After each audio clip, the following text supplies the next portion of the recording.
Eder. Mech. Pallister. Sacchi neri, pizzeria Delfino e carabiniere Enzo. Il retroscena che agita il caso Resinovic. La nuova figura che si affaccia sullo sfondo del caso Liliana Resinovic è un carabiniere, o meglio, un tale Enzo. Così viene indicato nel conto dell'ex titolare della pizzeria Delfino, Alfonso Buonocore. Secondo la sua versione, dopo la morte di Liliana, un amico carabiniere gli avrebbe consigliato in modo informale di stare fuori dalla vicenda dei sacchi neri e di non mettersi nei guai. Un dettaglio solo in apparenza marginale, che però tocca alcuni nodi delicati dell'inchiesta. Il cuore del racconto di Buonocore ruota sempre attorno agli stessi passaggi. Tra il 2019 e il 2020, mentre sta buttando l'immondizia davanti al Delfino in via Nordio, Liliana si sarebbe avvicinata chiedendogli un sacco nero per rifiuti. Il giorno successivo, sempre secondo questa versione, avrebbe richiesto un secondo sacco, raccomandandogli di non dirlo al marito Sebastiano Visintin.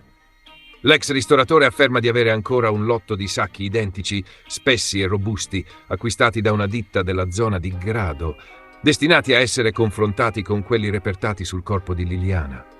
Per anni, però, questa storia resta chiusa in un cassetto. Buonocore decide di parlarne con Sebastiano solo molto tempo dopo, quando il caso è ormai esploso sui media e la figura di Liliana è diventata centrale nel dibattito cittadino. Organizza un incontro in casa Visintin, registra la conversazione e consegna in seguito l'audio agli inquirenti.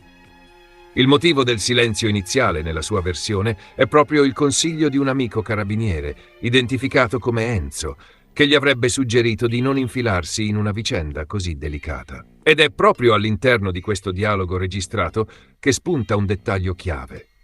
A un certo punto, mentre ricostruisce le frequentazioni e le cene fatte in passato, Buonocore racconta di essere stato a tavola con Sebastiano, con Liliana e con una coppia di amici formata da Adriana ed Enzo. Incredibilmente, in un passaggio si lascia scappare la forma Adriano ed Enzo, per poi correggersi. Una svista significativa che dà l'impressione di qualcuno che sta ripetendo una parte già ripassata a memoria. Il punto centrale però è un altro. Adriana ed Enzo sono descritti come una storica coppia di amici di Sebastiano Visintin, presenti da anni nel suo giro di conoscenze. Di conseguenza prende corpo l'ipotesi che questo Enzo, indicato come carabiniere, possa essere proprio l'Enzo metà della coppia Adriana ed Enzo, cioè uno degli amici storici che ruotano attorno alla vita di Sebastiano. A questo punto la domanda è inevitabile. Enzo carabiniere e l'Enzo della coppia Adriana ed Enzo sono la stessa persona. Il fatto che Buonocore li collochi a tavola insieme a Liliana e a Sebastiano e che proprio a questo Enzo attribuisca il famoso consiglio di stare alla larga dalla storia dei sacchi spinge la ricostruzione un passo oltre la semplice suggestione.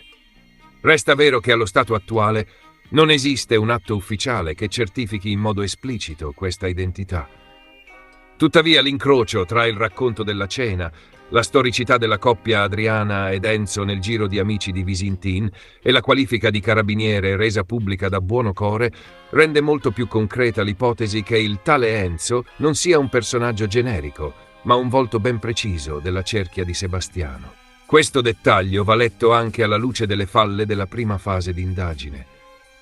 Nella vecchia inchiesta, chiusa con l'archiviazione per suicidio prima della riapertura del fascicolo, la figura dell'amico carabiniere non compare. Non c'è traccia di Enzo, né di un militare che suggerisce il silenzio, né del racconto dei sacchi forniti davanti alla pizzeria. Tutto questo entra nel quadro solo in una fase successiva, mentre sono in corso i nuovi accertamenti su sacchi, cordino e reperti collegati al ritrovamento del corpo.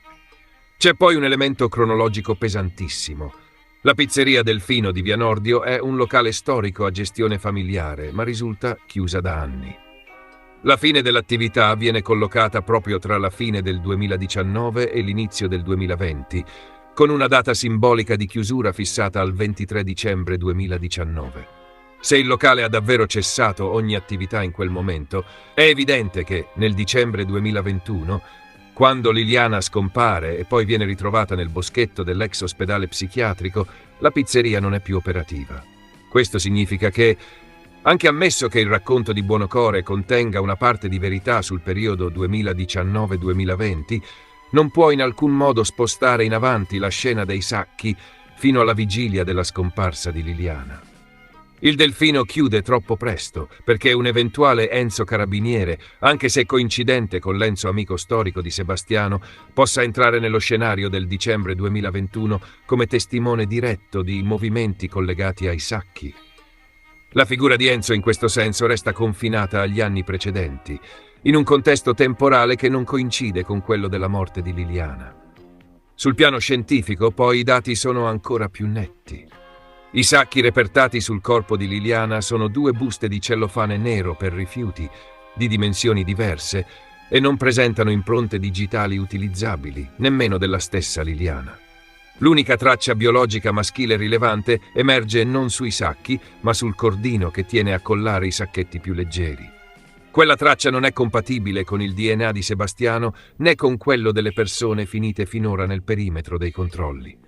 In questo quadro, il carabiniere di Sebastiano, identificato come Enzo e verosimilmente accostabile alla coppia Adriana ed Enzo, non corrisponde né per tipo né per misure alle tracce trovate sul corpo di Liliana. In altre parole, anche se domani Enzo dovesse uscire allo scoperto e confermare di avere consigliato a Buonocore di tacere, il suo ruolo resterebbe collocato sul piano delle confidenze, non su quello della scena del crimine. Si tratterebbe di un amico carabiniere interpellato in modo informale da un conoscente, non di un soggetto che entra fisicamente nella gestione dei sacchi o del cadavere.